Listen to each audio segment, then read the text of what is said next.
In a shocking twist that has sent the entertainment world into overdrive, chaos erupted between Tamar Braxton and Mendeecees after an unexpected discovery shattered their fragile trust. According to multiple insiders, what began as a private disagreement turned into a full-blown explosion when Mendeecees allegedly found something on Tamar's phone, something that instantly changed everything. That something, insiders say, was a private video connected to Yandy. The moment he saw it, the atmosphere shifted from uneasy calm to fiery confrontation. What followed was not just an argument, but a storm of emotion that exposed jealousy, betrayal, and the breaking point of a relationship already under strain.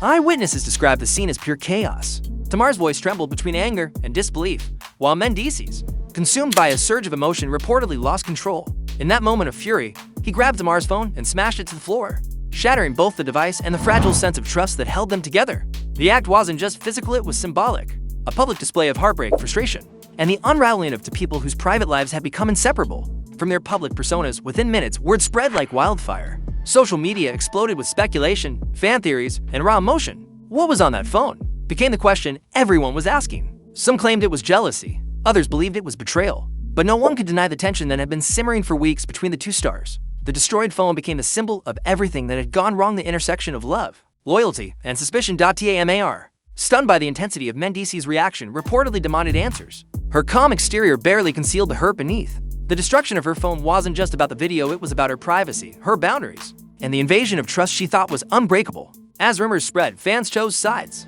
Some defended Tamar's right to privacy. Others argued that Mendeecees' reaction, though explosive, came from a place of deep emotional pain.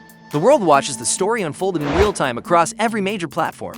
Hashtags trended, screenshots circulated, speculation grew by the hour, and in the middle of it all stood Tamar and Mendeecees, two people now trapped between love and public chaos. The stage was set for the confrontation that would soon follow, one that would reveal just how fragile trust can be when jealousy and emotion collide. The night everything fell apart began quietly, almost deceptively so. Tamar Braxton was home, scrolling through her phone, unaware that Mendeecees was already on his way over. The air was heavy with unresolved tension, weeks of whispered doubts and uneasy glances that neither had dared to fully confront. By the time Mendeecees arrived, emotions were already simmering just beneath the surface. His greeting was casual, even gentle at first, but Tamar sensed immediately something was off, according to insiders. The conversation began innocently enough, touching on missed calls and miscommunication. Yet every word carried a hidden edge. Mendeecees questioned her tone, her distance, her sudden need for privacy. Tamar, known for her strength and fiery spirit, didn't shy away. She pushed back, accusing him of being controlling and distrustful. Each sentence added fuel to a fire that had been waiting to ignite. Then came the moment that changed everything. Mendeecees noticed Tamar glance at her phone, a subtle, almost reflexive motion, but it triggered something inside him. "What's on your phone?" he reportedly demanded. Tamar hesitated, trying to defuse the situation, explaining it was private. That word private hit him like a spark to gasoline. His suspicion, already festering, erupted. He demanded to see the phone, insisting that honesty meant transparency. Tamar refused, standing her ground. She told him trust didn't mean surrendering her boundaries. Her tone was calm but firm. That refusal was the breaking point. Witnesses say Mendeecees' frustration boiled over. His voice rose. Accusations flew.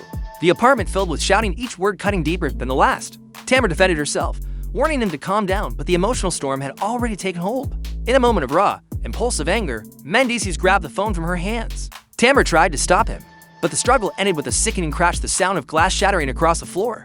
Her phone lay in pieces, and the silence that followed was heavier than any scream. That single act, the destruction of the phone, echoed far beyond the four walls of Tamar's apartment. It symbolized more than rage. It represented a total breakdown of trust. Tamar stood frozen, torn between fury and heartbreak, while Mendeecees realized too late the weight of what he'd done. The device wasn't just a phone, it held memories, messages, and pieces of her life now destroyed in an instant. Neighbors reported hearing the argument and the final crash, followed by silence. Moments later, Tamar's voice broke through, steady, but shaken with emotion. She reportedly told him he had crossed a line that could never be repaired. Her composure was remarkable, even in devastation. Meanwhile, Mendeecees' anger began to fade into shock. He tried to speak, but there was nothing left to say. The destruction wasn't just a physical act, it was emotional devastation made visible. Trust shattered, privacy violated, love tainted by rage. Outside, the night was silent, but online, the world was already talking.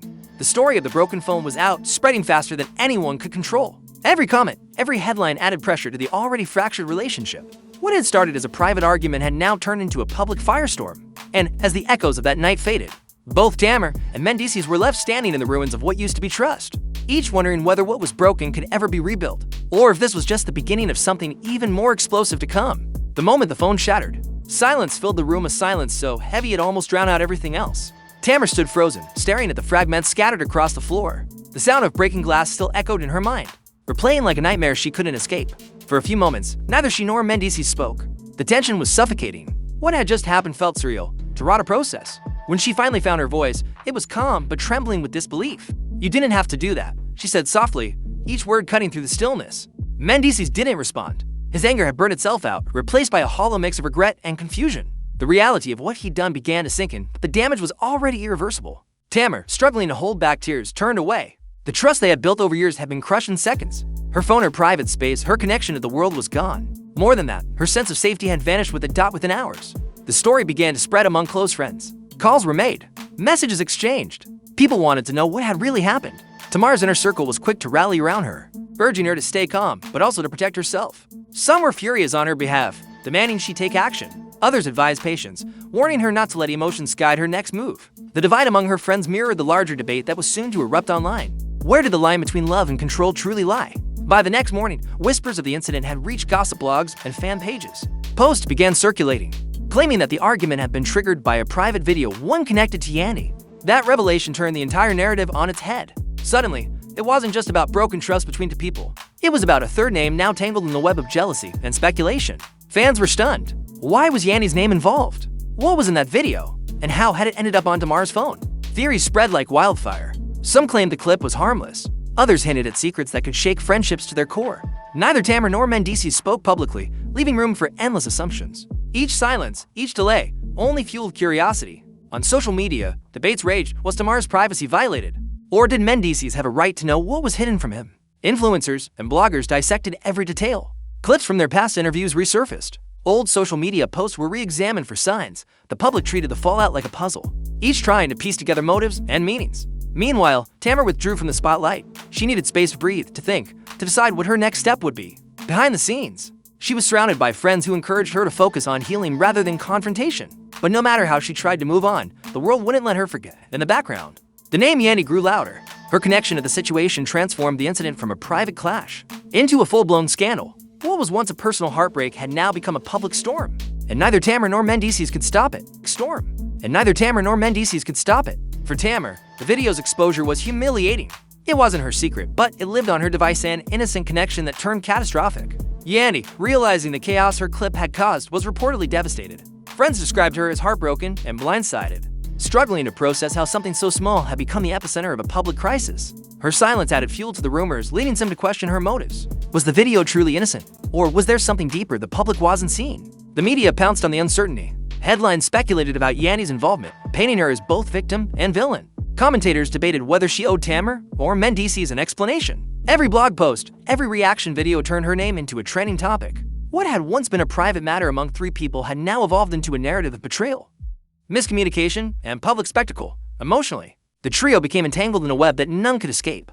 Tamar's trust had been violated, Mendeecees' jealousy had consumed him, and Yandy's name had been dragged into chaos she never sought. The relationships between them, personal, professional, and emotional, now stood on uncertain ground. Yandy's video was never meant to destroy lives, but it exposed something far more powerful than any secret: the fragility of trust in a world where privacy no longer exists. And as the drama continued to unfold, that small clip remained the ghost in every headline, the reminder of how one moment, one misunderstanding, could ignite an inferno that refuses to burn out. As the days passed, the fallout from Tamar and Mendeecees' confrontation refused to fade. If anything, it grew louder. What began as whispers among close circles soon exploded into a full-blown media circus. Neighbors who had overheard parts of the argument began sharing their accounts, describing raised voices, shattered glass, and a tension so thick it seemed to vibrate through the walls. Those eyewitness reports quickly made their way online, giving the story fresh life just when it had begun to quiet down. Social media erupted all over again. Hashtags like #TAMAR and Mendeecees, #PhoneGate, and #YandYS clip trended across multiple platforms. Fans began dissecting every photo, every post, and every public appearance. Even silence became a statement. When Tamar went offline for 2 days, speculation soared that she was preparing legal action. When Mendeecees appeared at an event looking subdued, users claimed he was crumbling under guilt. Every breath they took was analyzed by millions of digital detectives hungry for clues. The hysteria took a toll on everyone involved. Sources close to Tamar said she barely slept, plagued by anxiety and endless notifications. Even the simple act of opening her phone became a trigger. Every headline was another wound, reopening the trauma she was trying to heal. Mendeecees wasn't spared either. His team is filled with criticism, accusations, and unsolicited advice. For both, the noise was deafening. What had started as a private emotional crisis had turned into a global spectacle. The emotional exhaustion became visible. Tamar's usual confidence gave way to visible weariness. Insiders said she'd lost her appetite and often stayed up late replaying the events in her mind. Mendeecees, according to friends, was withdrawn, less talkative, consumed by regret, and uncertain of how to move forward. Yandy, too, struggled with the unwanted attention. Though she hadn't caused the conflict intentionally, her name had become inseparable from it. Observers began turning the incident into a broader conversation about privacy in the digital age. Commentators noted that the story had become more than celebrity drama. It was a reflection of how the internet devours private pain for entertainment. News anchors and influencers questioned whether society had lost empathy. In its obsession with scandal, others saw it as a lesson in the dangers of blurred boundaries between personal life and public image. By the end of the week, one thing was clear: this wasn't just a love triangle or a simple argument. It was a collision between privacy, fame, and human emotion in full view of the world. And for Tamar and Mendeecees, there was no easy way to escape the glare of public scrutiny, only the slow, painful process of rebuilding from the ashes of exposure. Weeks later, the storm began to quiet, but the damage remained. Tamar and Mendeecees had gone their separate ways, both attempting to rebuild what was left of their lives. Tamar focused on healing emotionally, spiritually, and professionally. She surrounded herself with positive energy, diving into work and self-care while keeping her private life guarded. For her, recovery meant reclaiming control and rediscovering the strength that chaos had momentarily taken away. Mendeecees, on the other hand, retreated into reflection. His public appearances became rare, and when he did speak, his tone carried the weight of regret. Sources close to him said he had finally realized how one moment of rage could destroy everything built over years. The man, once known for confidence, now carried the quiet burden of his mistakes.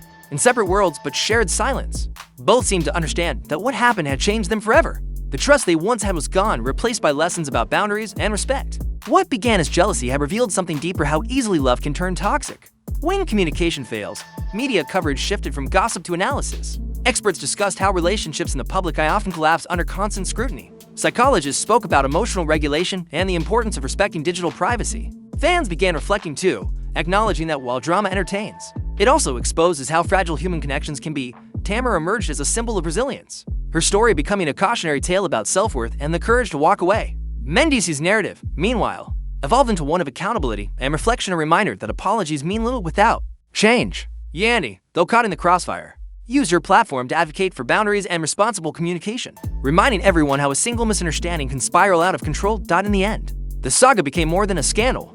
It was a mirror reflecting the modern reality of love in the spotlight. When privacy is a luxury and emotions play out before millions, every decision carries consequence. Trust, once broken, is nearly impossible to rebuild, and as the cameras moved on to new stories, one question lingered: in a world where every secret can go viral, can love survive without transparency, or is privacy the ultimate act of protection? What do you think? Was Mendeecees' reaction a moment of human weakness or an unforgivable line crossed? Was Tamar right to defend her privacy, or should honesty come before secrecy? Comment below, share your thoughts, and stay tuned for more untold stories from the reality TV world. In the days that followed, emotions ran high and silence turned into reflection. For Mendeecees, regret came slowly but heavily. What began as righteous anger now felt like a mistake that couldn't be undone. Friends who spoke to him described the man torn between guilt and justification. He admitted the outburst was wrong but insisted that the discovery on Tamar's phone had pushed him beyond reason. Anyone would have reacted, he reportedly told one confidant. Yet behind those words, even he knew the truth: he'd crossed a line he could never fully erase. Tamar, on the other hand, was struggling with a different kind of pain. Her heartbreak wasn't just about the argument, it was about the invasion of her privacy, the violation of something sacred. She had trusted Mendeecees with her emotions, her vulnerabilities, and in return, he'd broken the one thing that bound them together: respect. Friends close to her said she oscillated between fury and sadness, at times crying uncontrollably, other times sitting in silence, replaying the night in her mind. As the story gained momentum, public opinion fractured. Social media became a battlefield. One side defended Tamar, condemning the destruction of her phone as a clear act of aggression and disrespect. The other side empathized with Mendeecees, arguing that jealousy, though ugly, was human. Comment sections were flooded with arguments, each more heated than the last. Hashtags like #TAMAR deserves peace and #Team Mendeecees trended side by side, dividing the internet into two emotional camps. The noise didn't stop there. Entertainment outlets picked up the story, amplifying it further.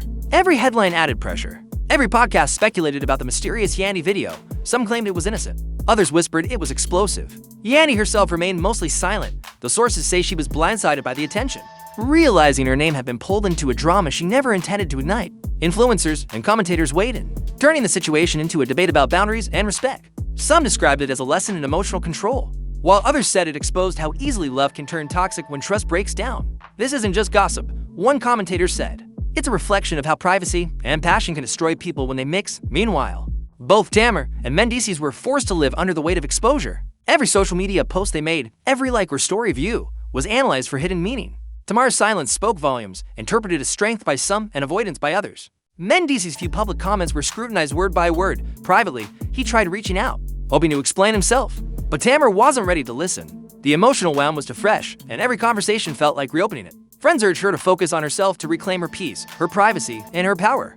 She began setting boundaries, drawing lines that had never existed before. The more the story grew, the harder it became for either of them to move forward. The internet had turned their pain into entertainment. Fans debated morality while the two people at the center of it all struggled to breathe through the chaos. Mendeecees' guilt deepened as he realized the magnitude of his actions not just toward Tamar, but toward himself and his public image. What had been an impulsive reaction now threatened everything he valued. And as both stood on opposite sides of a storm they couldn't control, one truth became painfully clear. The fallout from that single night wasn't ending anytime soon. The world was watching, waiting for their next move, as the weight of love, anger, and regret pressed down harder than ever before. In the weeks that followed, Tamar Braxton began quietly rebuilding her life piece by piece, boundary by boundary. The aftermath of the explosive confrontation had left emotional wreckage that couldn't be ignored. Her phone may have been destroyed, but it symbolized something deeper: her privacy, her independence, and her sense of control. Determined not to be defined by the chaos, Tamar took action. She replaced her shattered device, updated her passwords, tightened her digital security, and distanced herself from unnecessary exposure. Each move was deliberate, a declaration that she would no longer allow her personal space to be invaded or her emotions dictated by someone else's. Anger. Friends close to Tamar described her transformation as both painful and empowering. She was wounded, yes, but she was also focused. Late-night calls with confidence revealed a woman processing betrayal. Why? Learning to rebuild her confidence. "This won't break me," she reportedly told one friend.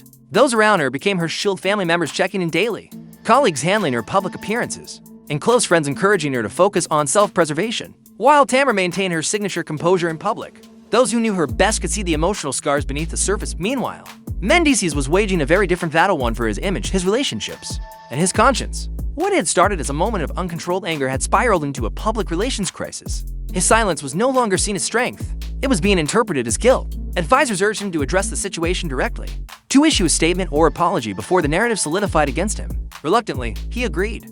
Through intermediaries, he expressed remorse for his actions, acknowledging that his behavior had been driven by emotion, that he never intended harm. The words were carefully chosen, yet many felt they lacked sincerity. Public sympathy was fleeting, and online critics questioned whether the apology was genuine or merely damage control. Behind closed doors, conversations took a far more serious turn. Legal advisors began discussing potential consequences for his actions. The destruction of Tamar's phone was not just symbolic, it was property damage, possibly even harassment, depending on how the events were interpreted. Tamar's team didn't immediately press charges, but they made it clear that all options were on the table. This wasn't just an argument, one insider noted. It was a violation. Legal documentation, statements, and witness accounts were quietly compiled, just in case the situation escalated further.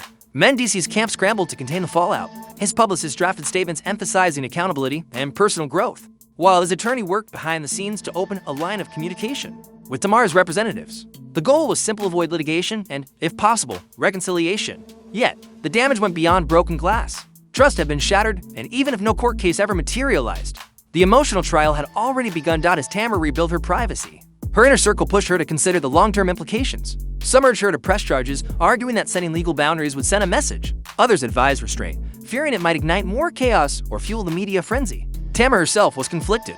She wanted peace, but she also wanted accountability. The emotional tug-of-war mirrored the legal uncertainty looming in the background. Media outlets, sensing tension, began speculating about possible legal action. Headlines framed Tamar as both victim and survivor, while Mendeecees' image shifted from impulsive to volatile. The scrutiny was relentless. Every movement, every statement became evidence in the court of public opinion. For both, privacy had become a luxury neither could fully reclaim emotionally. The toll was staggering. Tamar described feeling numb in private moments, still haunted by that night. She leaned on therapy, prayer, and a close network of supporters to regain her sense of safety. For Mendeecees, regret settled in like a shadow. His anger had burned out, replaced by the quiet realization that one moment of rage had cost him not just trust, but reputation. Friends urged him to stay silent and focus on introspection. Yet the pressure to rehabilitate his image never stopped.